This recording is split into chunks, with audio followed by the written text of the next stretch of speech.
Live? We We live? are we are now live. Yeah. How's it going, world? Yeah, people on LinkedIn and Facebook and YouTube. My name is Brad Talepo, and I believe that we are here to live a life of freedom, of your time and of your mind. And I believe that we're here to work to live, like we have our businesses and we have our teams and our jobs. And we're here to have that so we can actually experience life outside of it.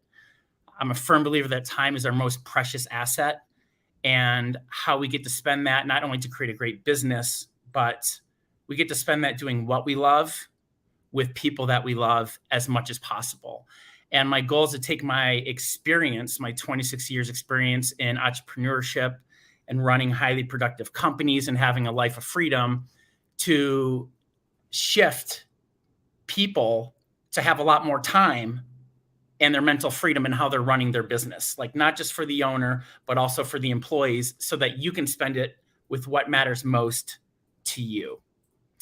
I'm really excited to have Evan Hackle on here. Not only is he a mentor and dear friend, like your entrepreneurial experience, Evan, on running like radically highly successful companies, like what is it, like millions and billions, and still having a life of freedom, like incredible father, three incredible kids. Like you run so much in your life, and you're just a great role model example on how to have successful companies and to be able to have time outside of that. So thank you for coming on here. Total pleasure. Happy to be here, and easy for me to fit you in because I am abundant in time. Yeah, so easy to fit us in. So what I'd love to ask you first, Evan, is what does it mean to you to be out of your head when it comes to running all these businesses in your life? Let me start with the opposite, which what it means to be in my head. So if I create processes and systems, if I organize my calendar, block time off for thinking and doing things I want to do, if I have a proper email structure, if the company is well organized, operations manuals, I don't have to think. But if it's not those things, I'm keeping everything in my head. It's just going around and around and around. I got a to-do list going in here. Oh my goodness, I got to call Brad. I got to call my wife. Oh my goodness, I got a doctor's appointment. And everything is my head. And I'm constantly worried because I'm going to forget something. When I was young, I could keep things in my head. I wouldn't forget them. It wasn't healthy because running a to-do list in your head is not healthy. But when you create systems and organization, then you don't worry about missing anything.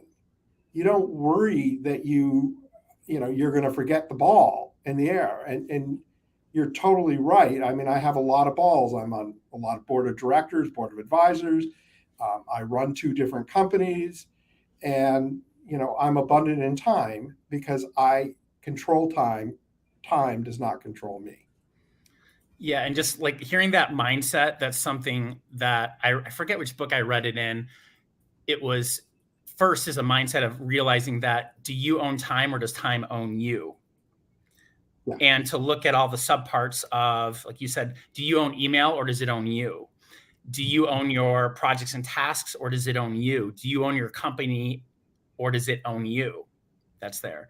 So yeah, that's a great lead. So what does it mean to you to be out of your head? You talked about what it means to be like in your head, and it sounds like you're wasting a lot of time and mental energy in that. Well, when I'm when I am when I control time, when I have processes and I am free, I can a I can be present to each and individual person I'm here. Right now, I am not thinking, oh, I've got emails to go check. I do have emails, but I know because of my processes that they're all set and they're fine. When I go to my email, when I've scheduled to go to my email, I will be fine. And so when I'm free, I can be present. I'm not sitting here thinking about, you know, hey, do I need to check my email? I wonder how many people watching this are multitasking. I don't Mm-hmm. I don't have to multitask because I can be present. And it's not just being present for you, Brad, but I can be present with my kids, my wife. I can be present to myself. And I can enjoy every single thing I'm doing because I am present to that experience. And I'm not constantly running to find my phone, checking to see what's happening or, the ball dropping. There is an exception to this, of course, which is live sports. I got to check the scores. Yeah, like it sounds like I'm hearing the words presence and peace of mind. And that, if our relationships are so important, it's not just the business, like how much will the business succeed if we can be present with what matters most, but when we're with the ones that we love or with just ourself, being present with those moments. And one of my first clients, I don't know, it was like 8 or 9 years ago when I decided to start supporting others in mastering their time and mental freedom in their business while I was running my own. I remember the guy had it was like 700,000 emails that were just unread and clogging in his inbox. And he was 100% in his head. And as I worked with him through, I think it was just a couple days, and I got a text message at about 4:00 in the morning. And he said, Brad, for the first time in 4 years, I was able to have pancakes with my kids and actually be there. His point was he was always having breakfast with his kids, but he was never there with his presence. He's like, we're on to something. And if time's our most precious asset, like, where does that come into the relationships if we can't be present? Yeah. And Brad, if I can also add something, and I think this is a very important distinction. Depending on your level in the business you're in, has to do with the amount of time you should be working on versus in your business. So if you're running a business, you should be spending a lot of your time working on your business, not in your business. But so many people, in a great book, The E-Myth Revisited by Michael Gerber's great book, so many people are so in their business, caught up in the email, caught up on making every decision. And you've got to be empowering. I mean, if you're not empowering with your team, if you don't give people the ability to make decisions and feel comfortable and allow them to mess up, because no one's going to be perfect, you're going to just spend all your time working in your business. How do you take your business to the next level if you don't have time to discover what else is happening in the world? If you're not, reading, if you're not visiting other companies, if you're not networking, right now, and I'll compliment everyone listening right now is investing time to up-level their lives, because that's why they're listening. They want tips, they want ideas, and they want to understand what are the important distinctions to get better. But a lot of people aren't listening right now because they don't have the time. That's probably the odd thing, Brad, is the people listening. Everyone can always up level, but the people listening are the ones probably need to listen the least, right? Because they're here because they want to understand how to master time. And maybe we should give them some tips, something they can take home with them. Yeah, I was just thinking the same thing. So I'm hearing what is a good practical strategy? What's an actual real world tip that you can give people to implement so that they have that return on time investment as well as with their mind? So for me, and I listen to a lot of your videos, so I'm going to try to say things that you don't talk about. But I know you think about it. But to me, one of the biggest things is time blocking. Mm-hmm. So nothing gets on my schedule before 10 in the morning because I like quality time in the morning. I like to get up in the morning and I like to set an intention for my day. And I want to have time to work out. I want to have time to have a healthy breakfast. I want to have time to chat with my wife and my kids. And I have control over my time. Now, will I ever set a meeting before 10 o'clock in the morning? Yes, I will. But it's deliberate, and someone can't go on my schedule and schedule that time. If I'm working on a project that requires time to write a report, write a proposal, etc., I'll just block time so that people cannot get on my schedule for that period of time. And blocking time is very, very important, because if you don't block time and you just allow your schedule to fill up, you'll show up to work and all day you'll just be one Zoom meeting to another Zoom meeting to another Zoom meeting, another Zoom meeting, and you're being dragged along by your schedule versus you controlling your schedule. And what's interesting is, I use Calendly, and Calendly is really incredible in its flexibility. So I have different links for different people. So some people get links that give them more access to my time. Some people get links that have less access to my time, that I've got more, tighter bands of time.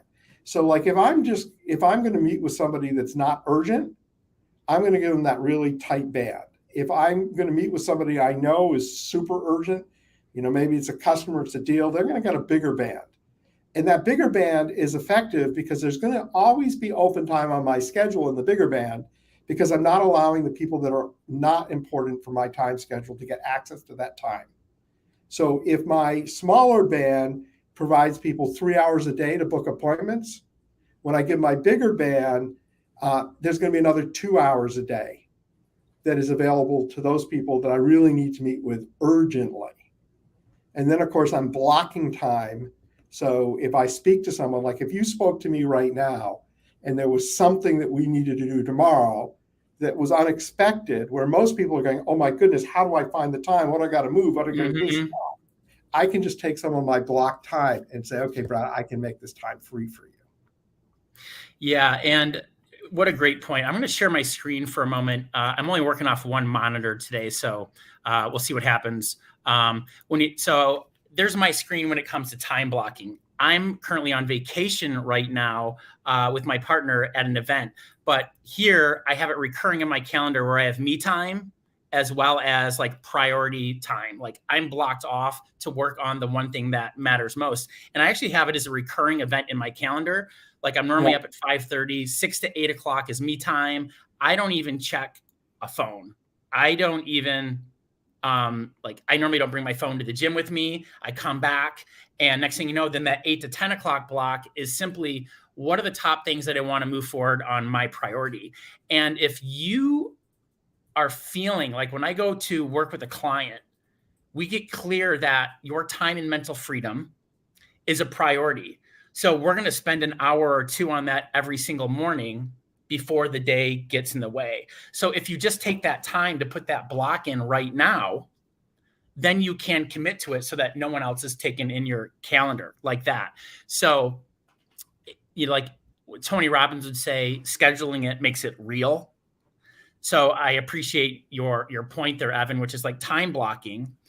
And I love Calendly as well. And I'm hearing like you have bigger gaps of time or places where priorities could fit in. I have two different events. I have a 15-minute event that I send people and a 45-minute event. So the 15-minute ones are ones that I want to be like, I just want to get through really quick. And who are the priority ones that I want to spend more time on to get more value out of?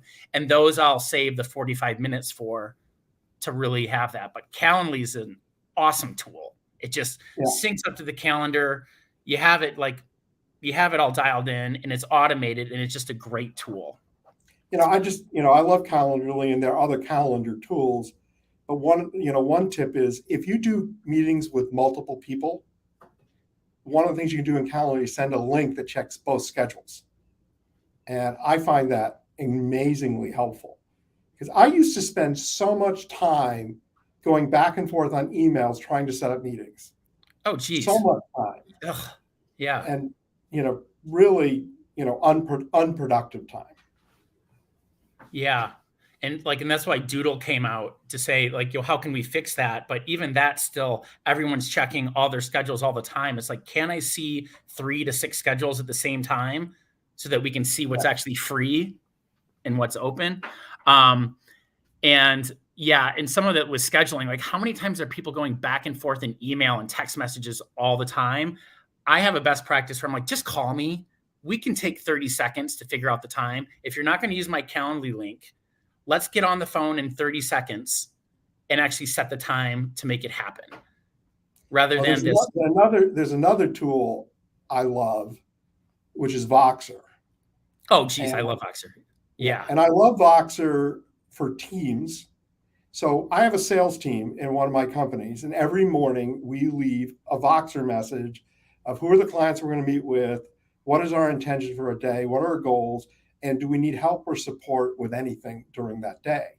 So rather than having a meeting every day at 8:30 in the morning, which is pretty typical of a sales team, we just Vox. And I can listen to Voxer at 2 times speed, so it's super efficient. And I find it's much easier for people to express themselves with the spoken word than to write. So I just go to that Voxer.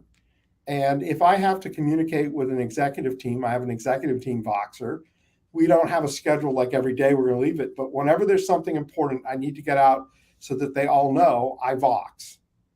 Um, and I love Vox. And within our company, we just started using Slack again, and they've really improved the product.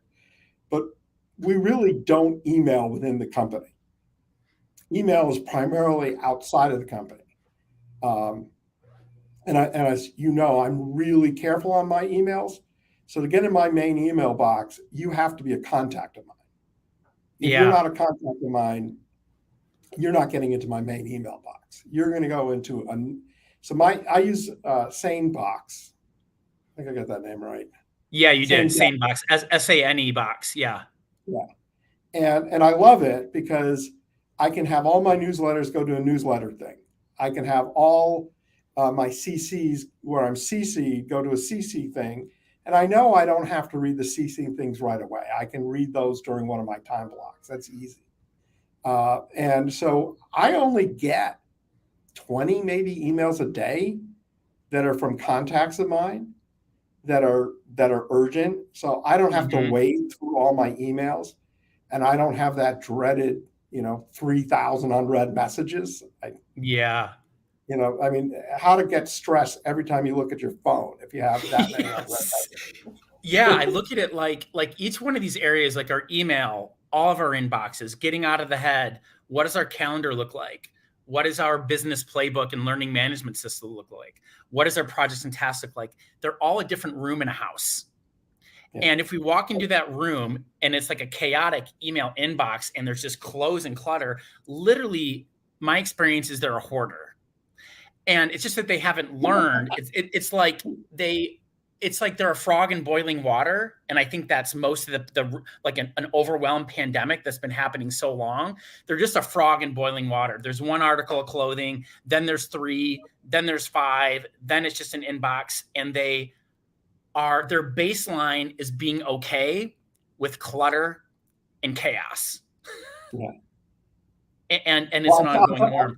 I'll tell you one thing I have my newsletter area, and it is of the lowest priority to read newsletters, just for me.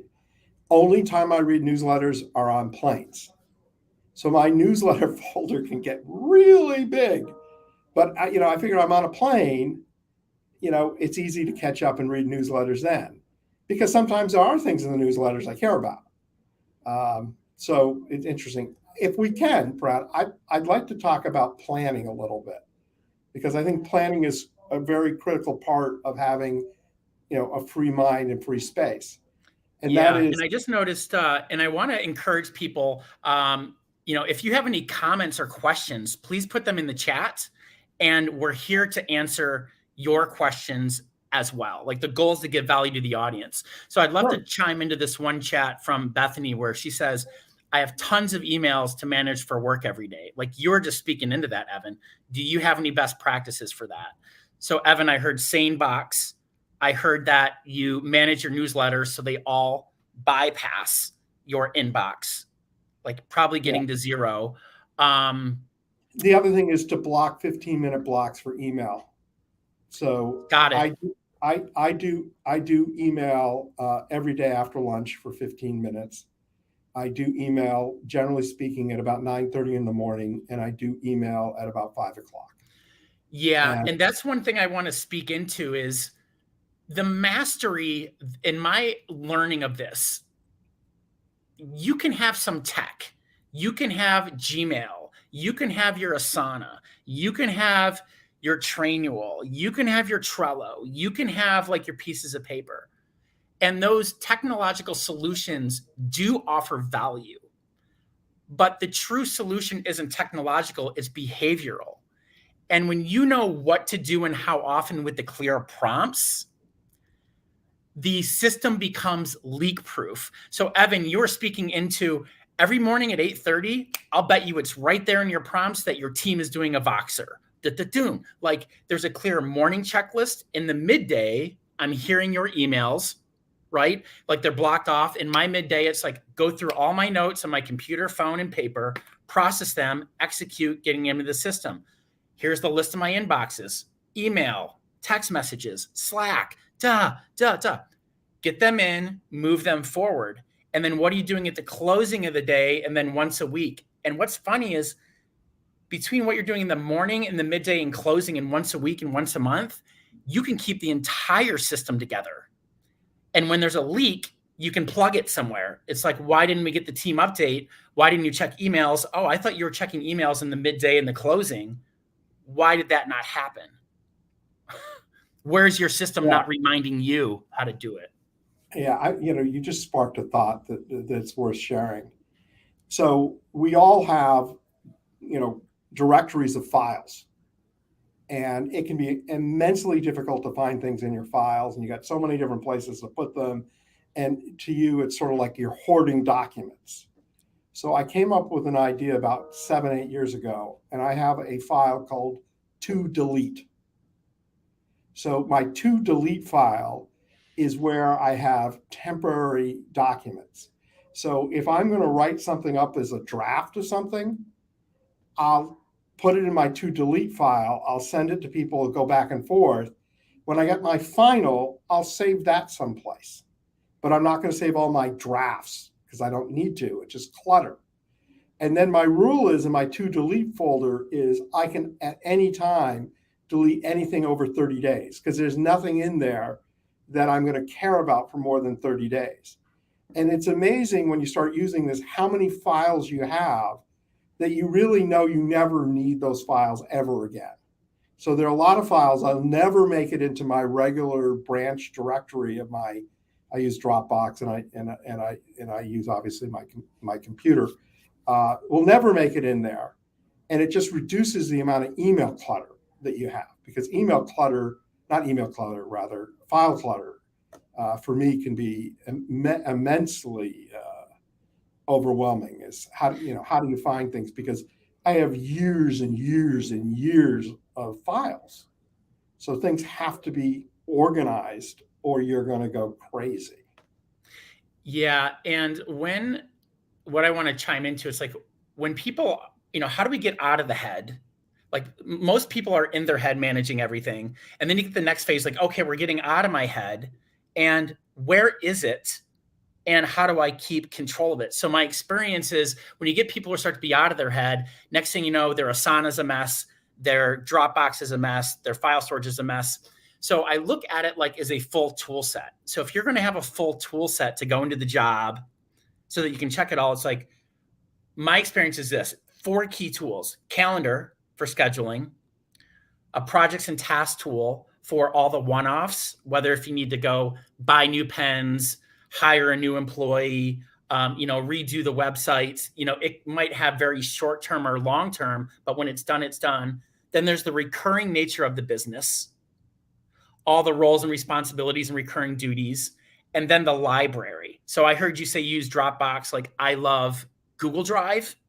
And yeah. I see a lot of people where that was like my last client, their library was all over the place. And organization to me really means everything. You agree that everything has a place and everything in its place. And when things are messed up, my experience is when people are getting out of the head and they have their simple tools, they're missing best practices, agreements, and routines to keep it together. That is like 100% of the mix-up. So they don't have it for their tools. They don't have it for their email. They don't have it for all their inboxes. They don't have it for their team communication. And then it's just all over the place. And it's just like, ugh. And the chaos. Yeah. Brad? Yeah. Okay, I think you froze up for a second there. Okay. I totally agree with you. And the agreements on file sharing and how files are shared with an organization is hugely important. Hugely important because it just becomes a disaster, and your lack of organization doesn't just impact you, it impacts everybody on the team. Yeah. And so Version look at something control. So like that, like file organization, or even talk about emails. Speak into your experience of what is that return on investment with the time, money, and mental energy for the owner and the team.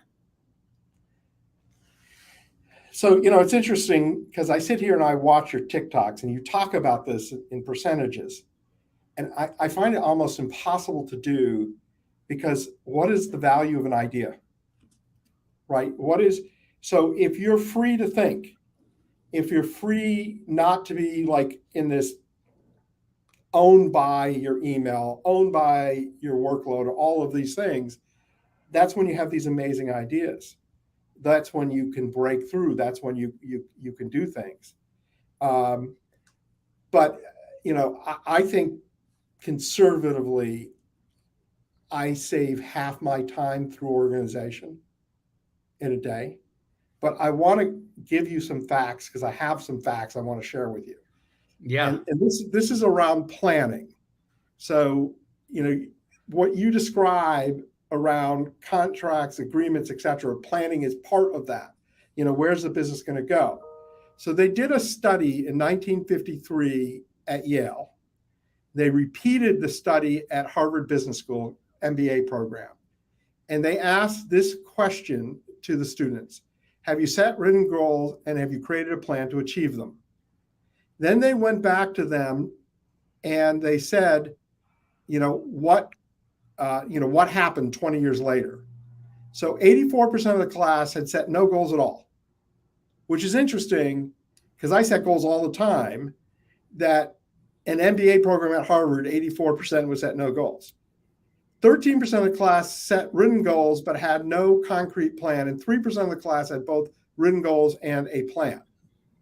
So 10 years later, rather, not 20 years later, 13% of the class that had set written goals but not created plans were making twice as much money as the 84% of the class that had no goals. Then the 3% of the class that had both written goals and a plan to achieve them made 10 times the amount of money than the 97% of the class that either had no goals or had goals but no plan. 10 times. And what was interesting is that the results of the Harvard study matched the results of the Yale study. So when you sit back and you think about that economic impact that a simple thing of creating goals and putting together a plan on how to achieve those goals has in your life. And I just tell you a really funny story. I'm at a barbershop getting my hair cut. There's a beautiful plaque on the top, and it says, "Plans change, but goals don't." And I go, "This is great. This is cool." Because, if you have a goal, you've got to be flexible. You can't just say it's going to only be this way, right? So I went to the bartender because this was their plaque. I said, "Love your plaque. That's amazing." He said, "Yeah, I'm really inspired by it." I said, "So what are your goals?" "Well, I don't have any goals." I think, "You got this plaque? You don't have any goals?" The plaque, you need goals. It's one of those posters we love to put up. It's like this gap between who we want to be and who we really are, which I think is what a lot of people do when they're posting things online about their goals and things. It's almost, you can tell what people aren't by what they're talking about or what they should be. It's like they're speaking to themselves. Oh, it's like a reminder. Yeah. Otherwise, it's just ingrained in their personality. Oh, that's powerful. So what I was hearing with that Yale and Harvard study, it's one, they're out of the head. They're writing it down. And then once people have it out of the head, that's a big question too, is how do I organize this information into a simple tool set and have some clear behaviors and patterns to actually execute and move that plan forward? Yeah. So totally agree with everything you said, but I'm going to say it a little different way. Yeah. And you're a When you much better don't have, speaker than I am. So bring it. when you don't have a process, be it all the things you're talking about, be it goals, etc., then your life is driven by the events around you. It's Mm, controlled by others. So mm, you're not moving yourself forward. You're not moving your business forward. You're reacting all day. mm, But when you have a plan, you have goals, you have organization and a process to achieve your goals, and you properly manage your time, then you're going to be thinking about and controlling your destiny, and you're going to be moving towards those things you envision. Zig Ziglar has this great story, and he says you can bring the greatest archer in the world into a room, blindfold the archer, spin him around, and say, now hit the target. And it doesn't matter how good the archer is, the archer could not possibly hit the target because they don't know what the target is. They don't know where the target is, right? Because they're blindfolded. They can't see the target. How many people live their lives without a target? When you live a life without a target, you move a little this way, you move a little that way, you move a little this way. You're constantly changing, and really you're ebbing and flowing with the world around you rather than steering your own ship. yeah. And how I'm translating that again, what it sounds like, Evan, is do you own your business and life, or does it own you? Are you in the driver's seat making things happen, or are you reacting, being owned by the external events that are out there? And Yeah. do you notice a direct relationship between people who manage most of their business in their head, or not having, like you're saying, not having those processes and systems and being out of the head? Then they have a much higher capacity to just be in reactive mode all the time. So one of the most important things, you need to do two things in your business. And you talk about these a lot. And I think, by the way, it's important that people do these things. And I also think it's important they bring an outsider in to help, because the people in the tunnel have a hard time seeing. Mm-hmm. You got to do two things. One, you have to build the processes and systems and mechanisms so people can be effective in the work environment. And two, you have to hire people that respect and will follow the system.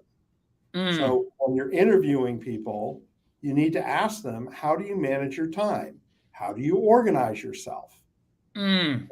And listen in here, and you're going to hear and that's is like no, no, no, no, no, because they're Wow. not a powerful person.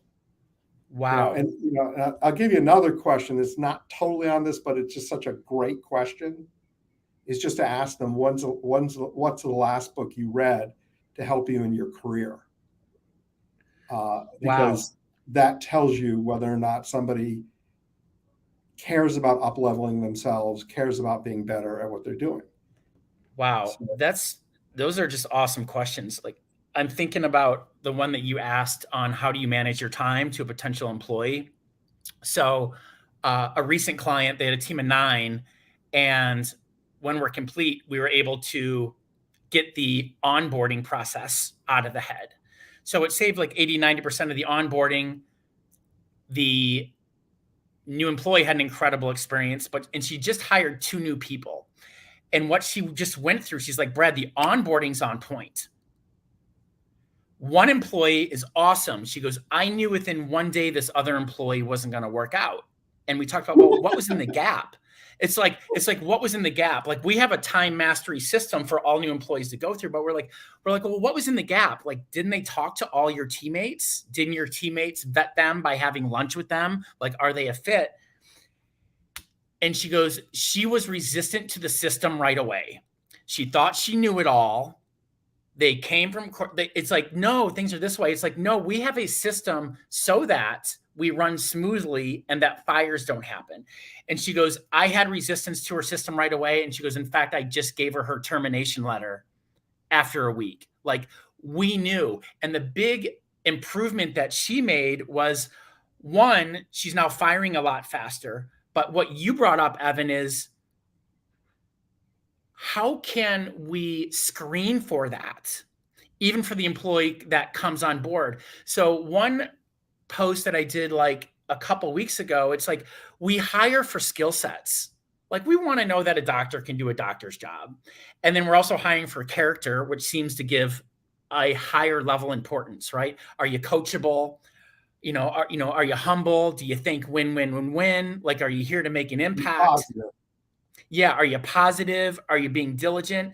And that's that. But I was like, where are we screening for efficiency and productivity even before they hit the floor running? And what's great about it, it normally only takes a handful of hours to teach them to save 25 to 50% of the time and how they're managing it all. Like, how can we screen for that? And that question to say, talk to me about how you're managing your time and what tools and systems that you're using. Yeah. Yeah.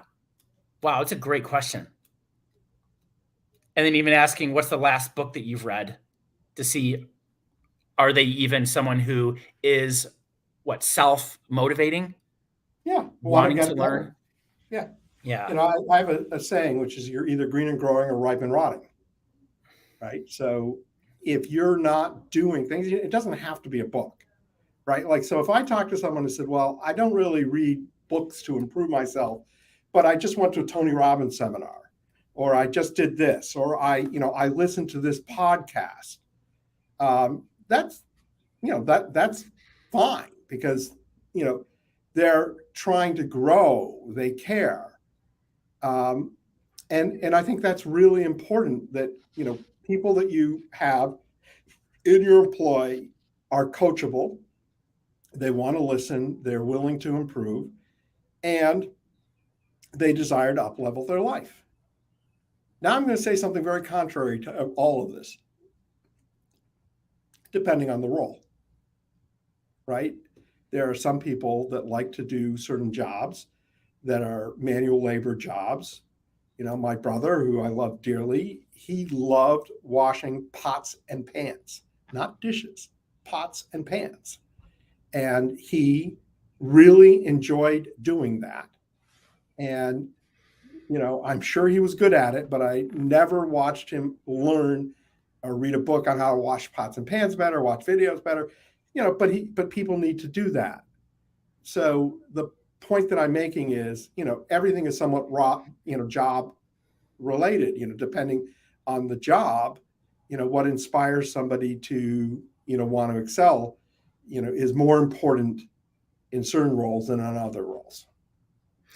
Yeah. And like wanting to have that ongoing improvement, and under the umbrella of like time mastery on freeing up a lot of time and mental energy, I love giving people books, podcasts. So I already heard you recommend E-Myth, which is one of my favorite top 3 that I give people in order for them and the employees. Like when the employees start reading this stuff, conversations start happening. Like, and I also sent them a YouTube video from Corey Rudel on return on time investment, and all of them get talking before we talk about what we're going to strategize on and integrate, to get them thinking about how important this is to managing a very financially and emotionally healthy business, so that they can have more time off. So E-Myth Revisited is powerful. There's also Work the System by Sam Carpenter.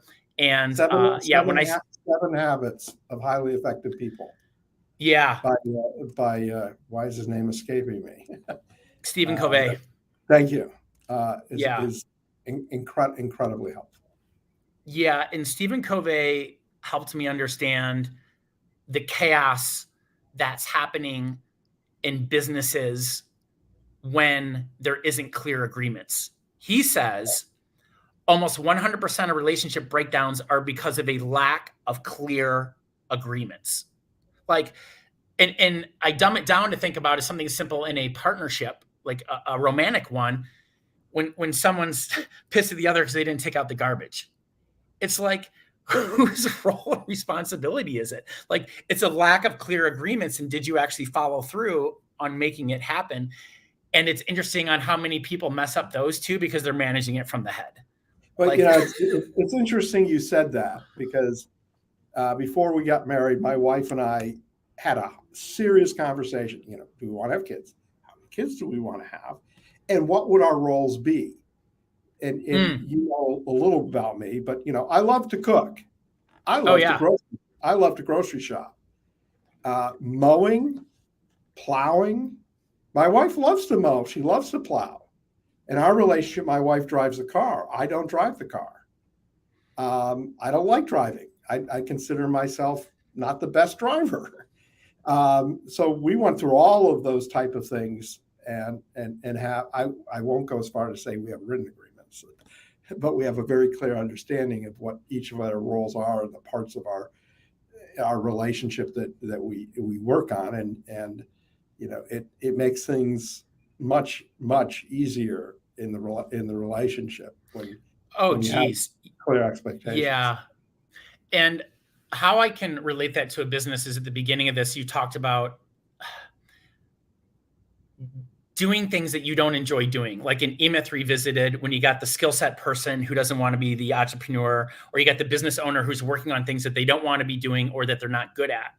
And there is a system and process, people. People want to know, like, well, how do I get it out of the head into a tool with the best practices and routines to keep this together? Like, how do I even delegate this role of cleaning the bathroom? How do I delegate this role of doing the accounting? How do I delegate this role of who's going to mow the lawn? And when you get clear on the role and those responsibilities and those recurring duties, like setting up with a learning management system, it's crazy. Like all of a sudden there's a clear roles, responsibilities, and duties, and you know who's doing what. That's radical freedom. Speaking of books, Gallup has a book called Strength Finders. I think it's Strength Finders 2.0. It actually comes with an assessment. And the concept, and I've been certified in Strength Finders, the concept is people should be focused on what they do really well. And the myth in business is that you work on, oh, you're not good at this, we're going to teach you how to do this. You're better off saying, no, we're going to put you in a job and role. You're doing things you have strengths at, and we're going to build on your strengths rather than having someone do something that they don't have strengths at, they don't like doing, and trying to figure out how to get them to do it. It goes back to the whole hiring thing. If someone's not supportive of clarity and defined roles and processes, it's going to be pretty hard for you to change that person because it's just not in their personality. It's easier to find someone that embraces that and build on that strength. And matching strengths with roles is really important. It sounds like that book. One, you can identify yourself. I think, we've both been through it in a leadership academy, which is powerful I got clear on my own personality.